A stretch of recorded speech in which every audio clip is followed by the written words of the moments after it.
सी language सीखने के लिए हमारे चैनल लर्न कोडिंग को सब्सक्राइब करें। आज हम आपको बताएंगे सी प्रोग्रामिंग का कंप्लीट इंट्रोडक्शन, जिसमें हम सबसे पहले पढ़ेंगे सी लैंग्वेज क्या होता है, फुल एक्सप्लेनेशन मतलब सी लैंग्वेज को बनाने का सिंटैक्स क्या होता है, सी लैंग्वेज का प्रोग्राम सिस्टम में कैसे बनाएंगे, सी लैंग्वेज का एडवांटेजेस डिसएडवांटेजेस और सबसे मेन सी लैंग्वेज को डेवलप करने का पर्पस क्या था।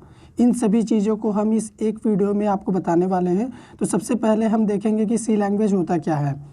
सी is a middle level procedural oriented programming language. C एक मिडिल लेवल लैंग्वेज है। मिडिल लेवल लैंग्वेज इसे हम इसलिए कहते हैं क्योंकि ये हाई लेवल और लो लेवल दोनों के फंक्शनैलिटी को सपोर्ट करता है।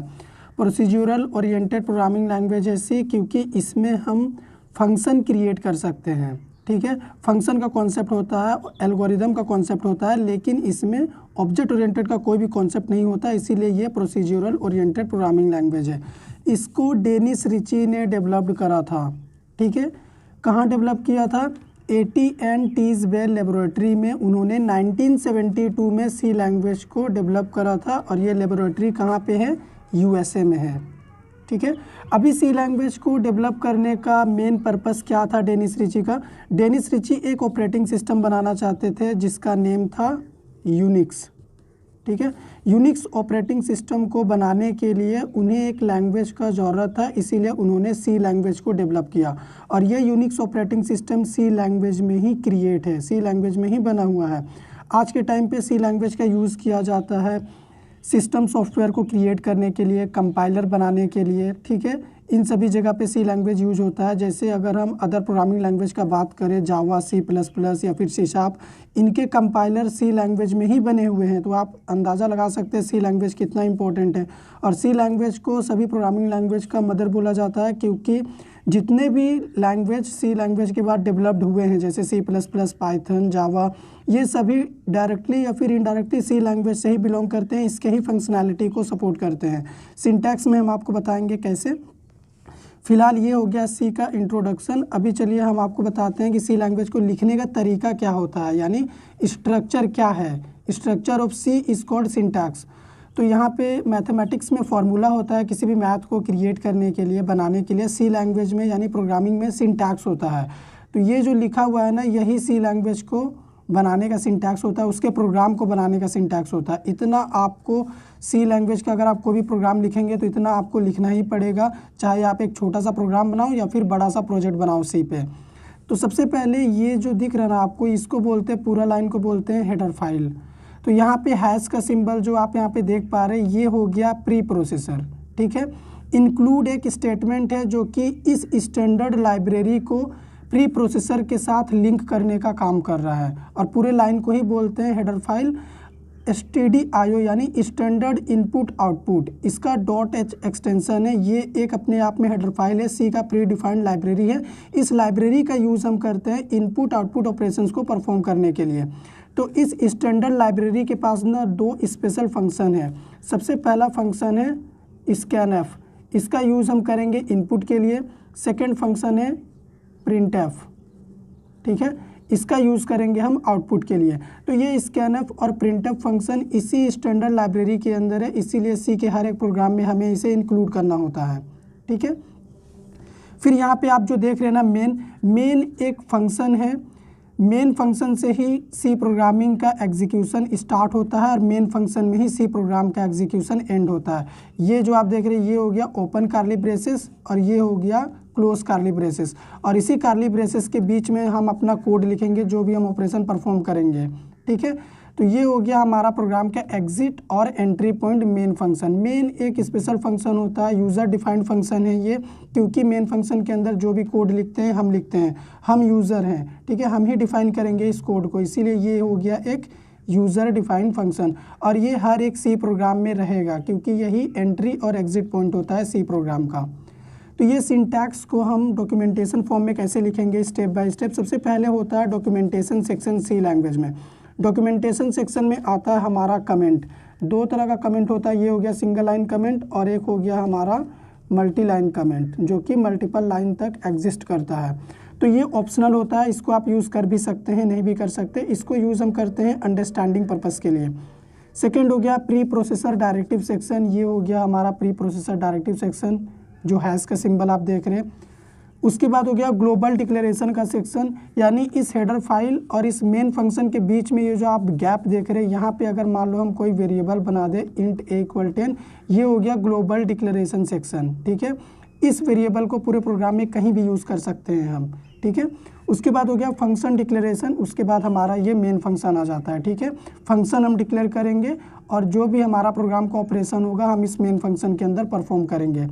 तो ये सिंटैक्स का यूज़ करके ही हम सी प्रोग्रामिंग का पहला प्रोग्राम आपको शो करके दिखाएंगे, लेकिन उससे पहले आपको कुछ पॉइंट्स याद रखने होंगे सी लैंग्वेज के बारे में। वो क्या है? सबसे पहला है C is a case sensitive language. C एक केस सेंसिटिव लैंग्वेज है। केस सेंसिटिव का मतलब क्या हो गया कि अगर मान लो हम एक वेरिएबल बनाए हैं इंटीजर टाइप का ए और उसमें वैल्यू है 10, तो अगर मुझे इस 10 को एक्सेस करना हुआ ना, तो मुझे इस वेरिएबल ए को ही प्रिंट करना पड़ेगा। हम प्रैक्टिकली शो करेंगे, ए को प्रिंट करेंगे तभी हम अपना ये 10 एक्सेस कर सकते हैं। लेकिन आप सोचेंगे कि ये जो ए डिफाइन किया हुआ है वेरिएबल, इसको हम कैपिटल लेटर में यहाँ पे प्रिंट करें और इस वैल्यू को एक्सेस कर ले, तो ऐसा नहीं होगा। अगर आप स्मॉल लेटर में डिफाइन किए हैं तो आपको स्मॉल लेटर में ही एक्सेस करना पड़ेगा। स्मॉल को कैपिटल में आप एक्सेस नहीं कर सकते, उसी को बोलते हैं केस सेंसिटिव। .c एक्सटेंशन होता है सी लैंग्वेज के किसी भी फाइल का। अगर आप कोई भी सी लैंग्वेज का फाइल बनाए हैं उसको सेव करेंगे तो .c एक्सटेंशन आपको देना पड़ेगा। ये होता है सी का एक्सटेंशन।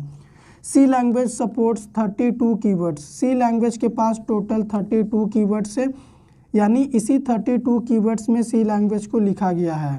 इतना ही कीवर्ड आप अगर पढ़ लेते हैं बढ़िया से तो आपका सी लैंग्वेज कंप्लीट हो जाएगा।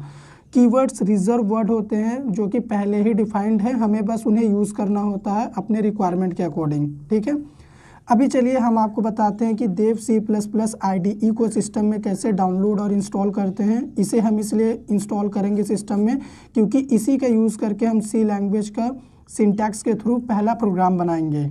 देव C++ को डाउनलोड करने के लिए आपको अपना ब्राउज़र ओपन करना है। ब्राउज़र ओपन हो जाने के बाद आपको टाइप करना है देव C++ डाउनलोड। उसके बाद यहाँ पे फर्स्ट वाले लिंक पे आप क्लिक करिएगा। जब आप क्लिक करेंगे तो ये sourceforge.net ये एक वेबसाइट ओपन होगा। तो आपको इस डाउनलोड वाले ग्रीन बटन पे क्लिक करना है। जब आप क्लिक करेंगे तो 5 सेकेंड्स के अंदर आपका जो डाउनलोडिंग है वो स्टार्ट हो जाएगा। तो यहाँ पे आप देखो हमारा जो डाउनलोडिंग है वो स्टार्ट होगा। ठीक है, आप देख सकते हैं डाउनलोडिंग स्टार्ट हो गया है। तो Ctrl+J प्रेस करके देखो इसका साइज़ 48 MB है। हम क्या कर रहे हैं, इसको कैंसिल कर रहे हैं क्योंकि हम डाउनलोड करके रखे हैं सेटअप फाइल एक्सप्लोरर के डाउनलोड वाले सेक्शन पे जाएंगे तो यहाँ पे देखो ये फाइल है, तो इस पर डबल क्लिक कर देंगे। इसको रन करने के लिए यस का परमिशन दीजिएगा। अभी जो सेटअप है देव C++ का आपके सामने ये लॉन्च होगा इंस्टॉलेशन के लिए। आपको ओके करना है यहाँ पे, फिर एग्री करिएगा, उसके बाद नेक्स्ट इंस्टॉल। तो यहाँ पे देखो हमारा ये इंस्टॉल हो रहा है देव C++ 5.11 इसका वर्जन है। जब ये इंस्टॉल्ड हो जाएगा तो यहाँ पे डेस्कटॉप आइकन भी आपको शो करेगा। ठीक है, अभी हम फिनिश पे क्लिक करेंगे तो फर्स्ट टाइम ये अपने आप लॉन्च होगा यानी स्टार्ट होगा। यहाँ पे देखो ये आइकन आ चुका है। हम नेक्स्ट करेंगे, उसके बाद नेक्स्ट, अगेन ओके। तो ये ओपन हो गया। आपको करना क्या है, प्रोजेक्ट बनाने के लिए फाइल वाले सेक्शन पे जाना है। न्यू पे आप क्लिक करेंगे, सोर्स फाइल पे क्लिक करिएगा। तो यहाँ पे देखो ये हमारा एक विंडो आ गया है, यहीं पे हम कोड लिखेंगे। उससे पहले हम क्या करेंगे, इसका फ़ॉन्ट साइज़ थोड़ा सा इंक्रीज़ कर लेंगे। टूल्स का इन्वायरमेंट ऑप्शंस पे जाएंगे हम। ठीक है, यहाँ पे टूल्स का एडिटर ऑप्शंस पे जाएंगे हम, फ़ॉन्ट्स। तो इसका साइज़ यहाँ से हम इंक्रीज़ कर लेते हैं। अभी 10 है तो हम इसको कर देते हैं 20। ओके, ठीक है। तो सबसे पहले सिंटैक्स क्या था सी लैंग्वेज का, हेडर फाइल हमें क्या करना पड़ेगा, इंक्लूड करना पड़ेगा। तो हम लिखेंगे हैज़ इंक्लूड stdio.h यानी स्टैंडर्ड इनपुट आउटपुट .h। ठीक है, फिर हमारा ये मेन फंक्शन रहेगा। इस मेन फंक्शन के अंदर हम क्या कर रहे हैं, हमें एक मैसेज प्रिंट करना है स्क्रीन में। तो हम क्या करेंगे, मैसेज प्रिंट करने के लिए प्रिंटफ फंक्शन यूज़ करेंगे और यहाँ पे हम लर्न कोडिंग मैसेज प्रिंट करना चाहते हैं। ठीक है, अभी हम क्या करेंगे, अपने प्रोग्राम को सेव करेंगे। तो यहाँ पे हम सेव एस करेंगे, इसको डेस्कटॉप पे मैं क्या कर रहा हूँ, एक फ़ोल्डर क्रिएट कर रहा हूँ। सबसे पहले फ़ोल्डर का नेम हम दे देते हैं सी लैंग्वेज, ठीक है। और इसी सी लैंग्वेज फ़ोल्डर के अंदर हम क्या कर रहे हैं, अपने फाइल को सेव कर रहे हैं। फाइल का नेम दे देते हैं फर्स्ट डॉट सी, हमारा एक्सटेंशन होगा डॉट सी एक्सटेंशन सेव। तो यहाँ पे देखो फाइल का नेम फर्स्ट डॉट सी है। अभी इसको रन करने के लिए, इस प्रोग्राम को रन करने के लिए हम एग्जीक्यूट वाले ऑप्शन पे जाएंगे। सबसे पहले कंपाइल करेंगे, आप F9 भी प्रेस करेंगे तो कंपाइल हो जाएगा। तो यहाँ पे देखो हमें एक एरर थ्रो कर रहा है stdio.h नो सच लाइब्रेरी, ठीक है। यहाँ पे स्पेलिंग हमने मिस्टेक किया तो देखो एरर हमें बोल रहा कि stdio जो हमने स्पेलिंग मिस्टेक किया था उस तरह का कोई लाइब्रेरी नहीं है। तो आप इस तरीके से एरर को भी इजीली डिबग कर सकते हैं। फिर से क्या करते हैं, रन करते हैं। अगर आप गलती करेंगे तो आपको एरर पता चल जाएगा। अभी यहाँ पे एक और एरर आया है कि हमने सेमीकोलन नहीं दिया है प्रिंटफ फंक्शन के बाद यहाँ पे, ठीक है। तो कंपाइलर आपको एक एक लाइन पे एक्सप्लेन करके यहाँ पे बता देता है कि आपने क्या मिस्टेक करा है, आपने सिंटैक्स को फॉलो नहीं किया है अगर तो। फिर एग्जीक्यूट करते हैं, कंपाइल करेंगे सबसे पहले। अभी यहाँ पे देखो सक्सेसफुली कंपाइल हो गया, कोई भी एरर नहीं आया। अब रन करने के लिए अगेन एग्जीक्यूट और रन वाले ऑप्शन पे क्लिक करेंगे। आप चाहें तो F10 भी प्रेस कर सकते हैं। तो यहाँ पे देखो टर्मिनल में लर्न कोडिंग प्रिंट हो चुका है। आप ये मैसेज देखो जो हमने अपने प्रिंटअप फंक्शन से पास किया था, ठीक है। अब यहाँ पे हम आपको डॉक्यूमेंटेशन कैसे देना है वो बता देते हैं। सबसे पहले ये हमारा क्या है, यहाँ पे हम कमेंट सेक्शन में डॉक्यूमेंटेशन देते हैं। तो ये हमारा है फर्स्ट सी प्रोग्राम। तो आप यहाँ पे प्रोग्राम का नेम दे सकते हैं अपने अंडरस्टैंडिंग पर्पस के लिए। ये जो हम लिखे हैं ना फर्स्ट सी प्रोग्राम, ये टोटली इग्नोर किया जाएगा, कंपाइलर इसको कंसीडर नहीं करेगा क्योंकि ये कमेंटेड है, कमेंट वाला पार्ट इग्नोर होता है। उसके बाद ये क्या है, ये है हेडर फाइल, ठीक है। अब यहाँ पे जो स्पेस बचा हुआ है इस लाइन पे, इसको बोलते हैं ग्लोबल डिक्लेरेशन सेक्शन। तो यहाँ पे हम क्या करेंगे, अगर कोई वेरिएबल मान लो बना देते हैं इंट a = 10, तो ये जो हमने वेरिएबल बनाया है ना ये ग्लोबल वेरिएबल है क्योंकि हमने इसको ग्लोबल डिक्लेरेशन सेक्शन में डिक्लेयर किया है। तो इसका नेम दे देते हैं ग्लोबल डिक्लेरेशन सेक्शन, ठीक है। अभी मान लो हमें इस वैल्यू को प्रिंट करना है तो हम क्या करेंगे, प्रिंटअप फंक्शन में इंटीजर वैल्यू के लिए एक %d नाम का आइडेंटिफायर होता है, इसको यूज़ करना पड़ता है, कॉमा देना है, उसके बाद a को प्रिंट करना है। प्रोग्राम को सेव करिएगा और F10 प्रेस करिएगा तो अभी आपका प्रोग्राम जो है वो रन होगा, ठीक है। तो हम क्या करते हैं, एग्जीक्यूट वाले ऑप्शन पे रन पे क्लिक कर रहे हैं। तो ये प्रीवियस आउटपुट ही हमें शो कर रहा। प्रोग्राम हमारा कंपाइल करना पड़ेगा पहले, ठीक है। उसके बाद तो कंपाइल एंड रन करते हैं हम। तो अभी यहाँ पे देखिए हमें एक एरर शो कर रहा क्योंकि हमने सेमीकोलन अगेन यहाँ पे मिस किया, ठीक है। अगर आप मिस करेंगे तो आपको एरर मिलेगा। कंपाइल एंड रन करिएगा। अभी देखो ये 10 प्रिंट हो गया हमारे टर्मिनल में जो कि a का वैल्यू है, ये वाला वैल्यू, और हमने a को ही प्रिंट किया है, ठीक है। तो आप यहाँ पे अभी इसको इग्नोर कर दो। हम क्या कर रहे, इसको यहाँ से हटा दे रहे ग्लोबल डिक्लेरेशन सेक्शन से, और इस चीज़ को हम इस मेन फंक्शन के अंदर लिख रहे हैं, ठीक है। मेन एक फंक्शन है जो कि सी प्रोग्राम का एग्जीक्यूशन का स्टार्टिंग और एंडिंग पॉइंट है, ठीक है। तो यहाँ पे अगर हम फिर से प्रोग्राम को सेव करके कंपाइल और रन करेंगे तो फिर से 10 आउटपुट ही आएगा, कोई चेंजेस नहीं आएगा। बट अभी जो वेरिएबल हमने a यहाँ पे बनाया है ये लोकल वेरिएबल है क्योंकि मेन फंक्शन के अंदर है, ठीक है। हमने आपको बोला था कि C जो है केस सेंसिटिव लैंग्वेज है। इसका मतलब क्या हुआ कि अगर मान लो हमने वेरिएबल स्मॉल लेटर में डिक्लेयर किया है यहाँ पे और उसको हम यहाँ पे एक्सेस करें कैपिटल के फॉर्म में और प्रोग्राम को सेव करके एग्जीक्यूट वाले में कंपाइल एंड रन करें, तो यहाँ पे देखो कैपिटल A अनडिक्लेयर्ड बोल रहा, मतलब आपने ये कैपिटल A नाम का कुछ बनाया ही नहीं है प्रोग्राम में। तो आप इसको यूज़ कैसे कर रहे हैं, आप नहीं कर सकते। आपने बनाया है स्मॉल a, आप यूज़ कर रहे हैं कैपिटल, तो आपको यहाँ पे एरर बता रहा। आपको ये भी सजेस्ट कर रहा कि आप इसको इस तरीके से एक्सेस कर सकते हैं, यानी जो आपने यहाँ पे बनाया है वही आप यहाँ पे शो कर सकते हैं, ठीक है। तो ये होता है हमारा केस सेंसिटिव का मतलब। और यहाँ पे आप जो इंट देख रहे हैं ना, इंट एक कीवर्ड है सी प्रोग्रामिंग में। पहचानने का तरीका देखो, इसका एक अलग ही फॉन्ट स्टाइल होता है।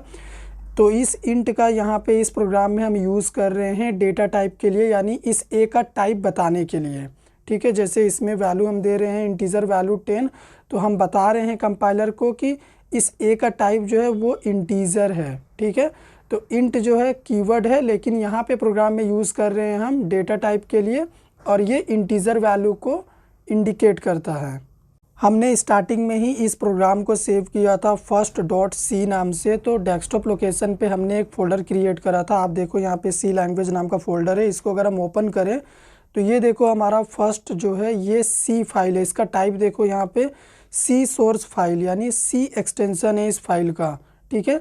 तो अगर हम इसको ओपन करेंगे तो ये अगेन हमारा देव C++ में जाके इसी फाइल को ओपन करेगा, ठीक है। तो इस तरीके से आप देखो हमारा एक पर्टिकुलर फोल्डर के अंदर हमने एक लोकेशन में सभी प्रोग्राम को आप सेव कर सकते हैं, जितना भी आप प्रोजेक्ट सी का बनाएंगे, ठीक है।